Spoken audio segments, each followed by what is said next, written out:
how to create AliExpress seller account.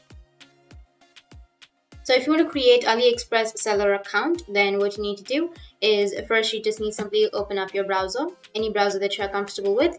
Go with search, and under search you need to search for AliExpress seller account. After searching, you'll have this kind of interface. Now you just need simply go with the AliExpress seller portal. So you need to click on that. After clicking on that, you need to go with join AliExpress, which is on the middle of your screen, or you can also go with the top right, which has that join AliExpress option. So you just need simply click on join.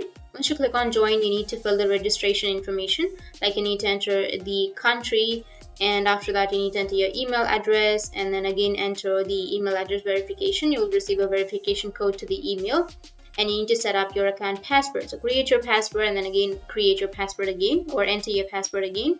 Go with I have read and agreed to the terms of services, and then go with register. And in this way you'll be able to create your AliExpress account. And if you have any questions, feel free to comment below.